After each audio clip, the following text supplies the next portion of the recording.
नमस्कार। नूतन दीक्षित की कहानियां चैनल पर आपका स्वागत है। मैं नूतन दीक्षित आज सुना रही हूँ मनु भंडारी की लिखी कहानी दो कलाकार। ए रूनी उठ, कहते हुए चादर खींचकर चित्रा ने सोती हुई अरुणा को झकझोर कर उठा दिया। अरे क्या है? आंखें मलते हुए तनिक खिजलाहट भरे स्वर में अरुणा ने पूछा। चित्रा उसका हाथ पकड़कर खींचती हुई ले गई और अपने नए बनाए हुए चित्र के सामने ले जाकर खड़ा करके बोली, देख मेरा चित्र पूरा हो गया। ओह, तो इसे दिखाने के लिए तूने मेरी नींद खराब कर दी। अरे जरा इस चित्र को तो देख। न पा गई पहला इनाम तो नाम बदल देना। चित्र को चारों ओर घुमाते हुए अरुणा बोली, किधर से देखूं? यह तो बता दे।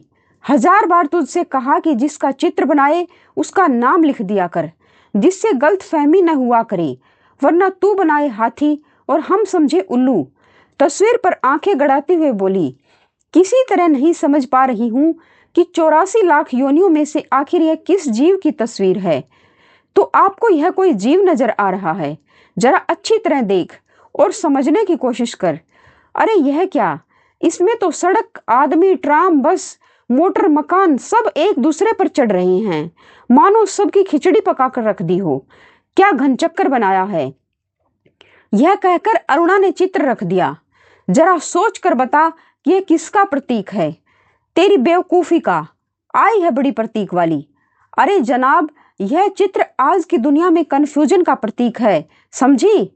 मुझे तो तेरे दिमाग के कन्फ्यूजन का प्रतीक नजर आ रहा है। बिना मतलब जिंदगी खराब कर रही है। और अरुणा मुंह धोने के लिए बाहर चली गई। लौटी तो देखा 3-4 बच्चे उसके कमरे के दरवाजे पर खड़े उसकी प्रतीक्षा कर रहे हैं। आते ही बोली, आ गए? चलो बच्चों, मैं अभी आई। क्या ये बंदर पाल रखे हैं तूने? फिर जरा हंसकर चित्रा बोली, एक दिन तेरी पाठशाला का चित्र बनाना होगा। लोगों को दिखाया करेंगे कि हमारी एक मित्र साहिबा थी जो बस्ती के चौकीदारों, नौकरों और चपरासियों के बच्चों को पढ़ा पढ़ा कर ही अपने को भारी पंडिताइन और समाज सेविका समझती थी। 4 बजते ही कॉलेज से सारी लड़कियां लौट आई, पर अरुणा नहीं लौटी। चित्रा चाय के लिए उसकी प्रतीक्षा कर रही थी। पता नहीं कहां कहां भटक जाती हैं, बस इसके पीछे बैठे रहो। अरे क्यों बड़बड़ कर रही है? ले मैं आ गई। चल बना चाय, मिलकर ही पिएंगे। तेरे मनोज की चिट्ठी आई है। अरुणा लिफाफा फाड़ कर पत्र पढ़ने लगी। जब उसका पत्र समाप्त हो गया तो चाय पीते पीते चित्रा बोली, आज पिताजी का भी पत्र आया है। लिखा है जैसे ही यह कोर्स समाप्त हो जाए मैं विदेश जा सकती हूँ। मैं तो जानती थी पिताजी कभी मना नहीं करेंगे। हाँ भाई, धनी पिता की इकलौती बिटिया ठहरी। तेरी इच्छा कभी टाली जा सकती है? पर सच कहती हूँ, मुझे तो तेरी सारी कला इतनी निरर्थक लगती है, इतनी बेमतलब लगती है कि बता नहीं सकती। किस काम की ऐसी कला जो आदमी को आदमी न रहने दे? अरुणा आवेश में बोली, तो तू मुझे आदमी नहीं समझती क्यों? तुझे दुनिया से कोई मतलब नहीं, दूसरों से कोई मतलब नहीं, बस 24 घंटे अपने रंग और तुलिकाओं में डूबी रहती है। दुनिया में कितनी बड़ी घटना घट जाए, पर यदि उसमें तेरे चित्र के लिए आइडिया नहीं तो तेरे लिए वह घटना कोई महत्व ही नहीं रखती। हर घड़ी, हर जगह और हर चीज में तू अपने चित्रों के लिए मॉडल खोजा करती है। कागज पर इन निर्जीव चित्रों को बनाने के बजाय 2-4 की जिंदगी क्यों नहीं बना देती? तेरे पास सामर्थ्य है, साधन है, वह काम तो तेरे लिए छोड़ दिया। मैं चली जाऊंगी तो जल्दी से सारी दुनिया का कल्याण करने के लिए झंडा लेकर निकल पड़ना। और चित्रा हंस पड़ी। 3 दिन से मूसलाधार वर्षा हो रही थी। रोज अखबारों में बाढ़ की खबरें आती थी। बाढ़ पीड़ितों की दशा बिगड़ती जा रही थी और वर्षा थी कि थमने का नाम नहीं लेती थी। अरुणा सारा दिन चंदा इकट्ठा करने में व्यस्त रहती। एक दिन आखिर चित्रा ने कह दिया, तेरे इम्तिहान सिर पर आ रहे हैं, कुछ पढ़ती लिखती है नहीं, सारा दिन बस भटकती रहती है। माता पिता क्या सोचेंगे कि इतना पैसा बेकार ही पानी में बहाया। आज शाम को स्वयं सेवकों का एक दल जा रहा है। प्रिंसिपल से अनुमति ले ली है, मैं भी उनके साथ ही जा रही हूँ। चित्रा की बात को बिना सुने उसने कहा। शाम को अरुणा चली गई। 15 दिन बाद वह लौटी तो उसकी हालत काफी खस्ता हो रही थी। सूरत ऐसी निकल आई थी मानो 6 महीने से बीमार हूं। चित्रा उस समय गुरुदेव के पास गई हुई थी। अरुणा नहा धोकर खा पीकर लेटने लगी। तभी उसकी नजर चित्रा के नए चित्रों की ओर गई। 3 चित्र बना रखे थे। तीनों बाढ़ के चित्र थे और जो दृश्य वह अपनी आंखों से देख कर आ रही थी वैसे ही दृश्य यहाँ भी अंकित थे। उसका मन न जाने कैसा कैसा हो गया।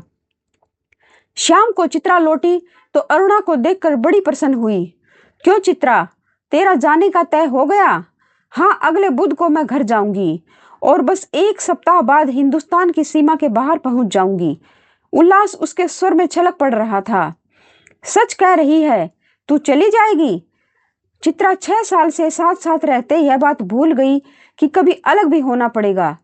तू चली जाएगी तो मैं कैसे रहूंगी? उदासी भरे स्वर में अरुणा ने पूछा। लगा जैसे स्वयं से ही पूछ रही हो। कितना स्नेह था दोनों में। सारा हॉस्टल उनकी मित्रता को ईर्ष्या की दृष्टि से देखता था। आज चित्रा को जाना था। अरुणा सवेरे से ही उसका सारा सामान ठीक कर रही थी। एक एक करके चित्रा सबसे मिल आई। बस गुरुजी से मिलना रह गया था, सो उनका आशीर्वाद लेने चल पड़ी। 3 बज गए थे पर वह लौटी नहीं। 5 बजे की गाड़ी से वह जाने वाली थी। अरुणा ने सोचा वह खुद जाकर देख आए कि आखिर बात क्या हो गई। तभी बड़बड़ाती सी चित्रा ने प्रवेश किया। बड़ी देर हो गई ना। अरे क्या करूं, बस कुछ ऐसा हो गया कि रुकना ही पड़ा। आखिर क्या हो गया ऐसा जो रुकना ही पड़ा? सुने तो 2-3 कंठ एक साथ बोले। गर्ग स्टोर के सामने पेड़ के नीचे अक्सर एक भिखारिन बैठी रहा करती थी ना। लौटी तो देखा कि वह मरी पड़ी है और उसके दोनों बच्चे उसके सूखे शरीर से चिपक कर बुरी तरह से रो रहे हैं। जाने क्या था उस दृश्य में कि मैं अपने को रोक नहीं सकी। एक रफ सा स्केच बना ही डाला। बस इसी में देर हो गई। 4:30 बजे चित्रा हॉस्टल के फाटक पर आई, पर तब तक अरुणा का कहीं पता नहीं था। बहुत सारी लड़कियां उसे छोड़ने स्टेशन तक भी गई, पर चित्रा की आंखें बराबर अरुणा को ढूंढ रही थी। 5 भी बज गए। रेल चल पड़ी पर अरुणा न आई, सो न आई। विदेश जाकर चित्रा तन मन से अपने काम में जुट गई। उसकी लगन ने उसकी कला को निखार दिया। विदेश में उसके चित्रों की धूम मच गई। भिखारिन और 2 अनाथ बच्चों के उस चित्र की प्रशंसा में तो अखबारों के कॉलम भर गए। शोहरत के ऊंचे कगार पर बैठे चित्रा जैसे अपना पिछला सब कुछ भूल गई। पहले वर्ष तो अरुणा से पत्र व्यवहार बड़े नियमित रूप से चला, फिर कम होते होते एकदम बंद हो गया। पिछले 1 साल से तो उसे यह भी मालूम नहीं कि वह कहाँ है। अनेक प्रतियोगिताओं में उसका अनाथ शीर्षक वाला चित्र प्रथम पुरस्कार पा चुका था। जाने क्या था उस चित्र में, जो देखता चकित रह जाता। 3 साल बाद जब वह भारत लौटी तो बड़ा स्वागत हुआ उसका। अखबारों में उसकी कला पर, उसके जीवन पर अनेक लेख छपे। पिता अपनी इकलौती बेटिया की इस सफलता पर बहुत प्रसन्न थे। दिल्ली में उसके चित्रों की प्रदर्शनी का विराट आयोजन किया गया। उद्घाटन करने के लिए चित्रा को ही बुलाया गया। उस भीड़ भाड़ में अचानक उसकी भेंट अरुणा से हो गई। रूनी कहकर चित्रा भीड़ की उपस्थिति को भूलकर अरुणा के गले से लिपट गई। तुझे कब से चित्र देखने का शौक हो गया रूनी? चित्रों का नहीं, चित्रा को देखने आई थी। तू तो एकदम भूल ही गई। अरे ये बच्चे किसके हैं? 2 प्यारे से बच्चे अरुणा से सटे खड़े थे। लड़के की उम्र 10 साल की होगी तो लड़की की कोई 8। मेरे बच्चे हैं। और किसके? ये तुम्हारी चित्रा मासी हैं। नमस्ते करो अपनी मासी को, अरुणा ने आदेश दिया।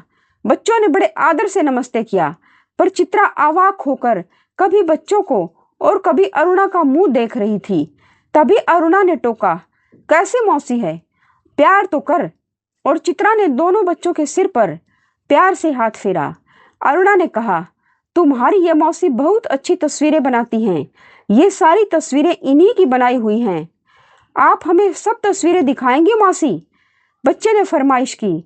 चित्रा उन्हें तस्वीरें दिखाने लगी। घूमते घूमते वे उसी भिखारिन वाली तस्वीर के सामने आ पहुंचे। चित्रा ने कहा, यही वह तस्वीर है रूनी जिसने मुझे इतनी प्रसिद्धि दी। ये बच्चे रो क्यों रहे हैं मौसी? तस्वीर को ध्यान से देखकर बालिका ने पूछा। इनकी मां मर गई है, देखती नहीं? मरी पड़ी है, इतना भी नहीं समझती। बालक ने मौका पाते ही अपने बड़प्पन और ज्ञान की छाप लगाई। ये सचमुच के बच्चे थे मौसी? बालिका का स्वर करुण से करुणातर होता जा रहा था। और क्या, सचमुच के बच्चों को देखकर ही तो बनाई थी यह तस्वीर। मौसी, हमें ऐसी तस्वीर नहीं, अच्छी अच्छी तस्वीरें दिखाओ, राजा रानी की, परियों की।